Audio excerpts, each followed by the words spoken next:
Eccoci qua ragazzi, salve a tutti, bentornati sul canale, buon pomeriggio. Prima di cominciare ovviamente questo contenuto, le ultime in casa Napoli verso la partita con il Monza, ha parlato Nesta, ha parlato il nostro mister in conferenza. C'è una considerazione che volevo condividere con voi per quanto riguarda Noah Lang, esterno del PSV Eindhoven, che ci ha fatto sapere che nella sessione di mercato poi di gennaio il Napoli ha presentato un'offerta che è stata rispedita al mittente, ma ci arriviamo. Fatemi sapere come sempre la vostra qui sotto nei commenti, iscrivetevi al canale se passate per la prima volta sotto questo contenuto attivando la campanellina, se lo fate così restate aggiornati in maniera cronologica nel caso ovviamente esce un nuovo video. Se vi piace il contenuto, un bel like fa piacere al sottoscritto e dà una mano all'algoritmo a mettersi in moto. Detto questo, partiamo da questa situazione Noah Lang e poi ci soffermiamo su Monza-Napoli.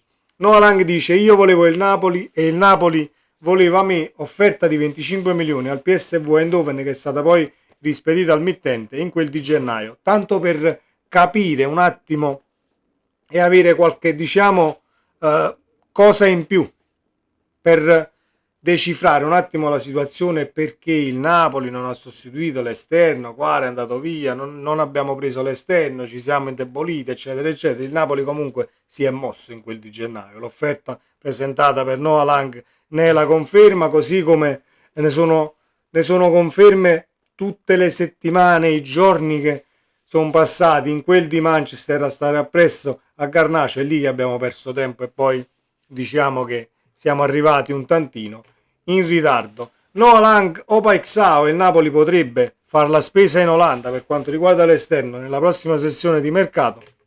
Due calciatori quasi simili. Noah Lang lo vedo un tantino più efficace e meno, diciamo, che cerca l'essere funambolo, la giocata, situazione un tantino forse più brasiliana che europea, però sono due calciatori che valgono assolutamente tutti e due. E poi c'è una piccola considerazione da fare: Noah Lang è olandese, Paixão è brasiliano, quindi andresti ad occupare uno slot extracomunitario nel caso vai sul brasiliano. Con Noah Lang invece, essendo un calciatore di nazionalità olandese, non ti va ad occupare lo slot. Per quanto riguarda i numeri, gol e assist alla mano, siamo lì tra tutti e due, quindi cambia poco dal punto di vista realizzativo e stanno facendo molto, ma molto bene nel campionato appunto qui in Olanda. Vedremo come andrà a finire la situazione esterni, anche perché l'esterno che è andato via è stato richiamato in causa in una conferenza stampa che non riesco a decifrare, una conferenza stampa un tantino, diciamo, insofferente, o forse mi sarei aspettato dell'altro, vista la situazione del Napoli, visto l'avversario da affrontare. Comunque Conte in conferenza dice: da Clara ho capito che qui certe cose non si possono fare qui a Napoli, Monza non ci regalerà niente, primo obiettivo Champions. Nesta ha affermato nella conferenza stampa che al di là della situazione che vivono in classifica, comunque la partita se la giocheranno e diciamo che il Monza si trova anche un tantino meglio, tra virgolette, ad affrontare squadre grandi sempre, tra virgolette, perché comunque ci sono un tantino più di spazi da poter coprire. Trovi sicuramente compagini che non si chiudono perché non è uno scontro per la retrocessione, e il Monza sta soffrendo questa situazione al di là del fatto che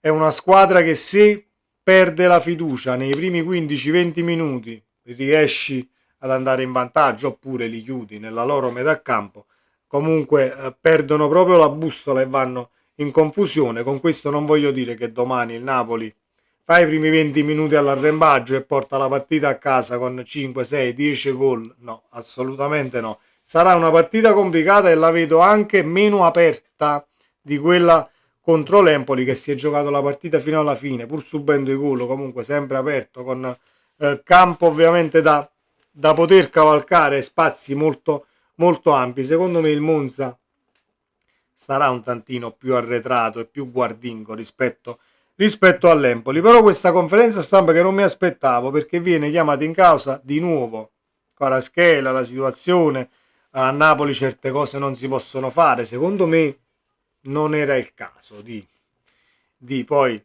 la mia personale opinione, non era il caso di tirare in ballo tutta questa situazione prima di una partita, anzi prima di un'altra partita, perché ce ne saranno altre dove hai un solo risultato a disposizione se vuoi continuare a rompere le scatole e a dar fastidio, come dice Conte. E Conte ci dice pure: noi comunque inseguiamo l'obiettivo Champions e quindi servono i 3 punti domani in campo solo per vincere. La domanda comunque è solo una questione di pressione: chi la sente più di voi? C'è prima di tutto da conquistare il piazzamento Champions, dice il mister. Al di là di tutto avremo l'opportunità di avvicinarci facendo un buon risultato. È un traguardo prestigioso non preventivabile ad inizio anno, ma noi l'abbiamo detto, siamo lì chiaramente, cercheremo di dar fastidio il più possibile fino alla fine.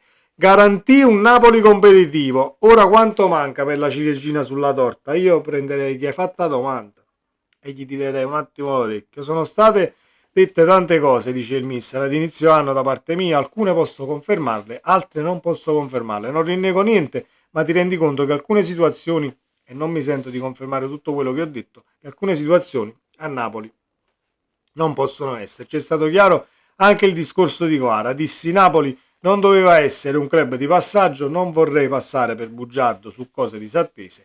In questi 8 mesi qui a Napoli ho capito che tante cose non si possono fare. Allora, se si allude a far arrivare calciatori con stipendi dai 4 milioni in su, allora siamo tutti d'accordo, non si possono fare, e né tantomeno il sottoscritto vuole che il Napoli alzi un monte ingaggi a 150 milioni per, diciamo, andare sotto sopra e esistere un altro paio d'anni per poi finire per tribunali e non uscirtene più, perché quello è ciò che succede. Purtroppo diciamo che non viene sempre messa da parte questa situazione, che secondo me deve essere invece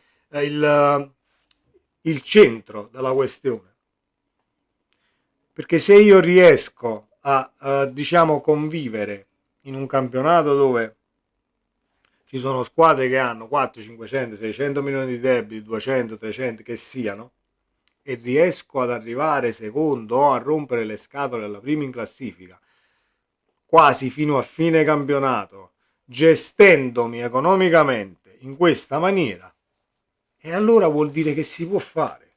Vuol dire che si può fare, e determinate situazioni si potrebbero anche, diciamo, determinati panni io li laverei in casa, ecco, mettiamola così.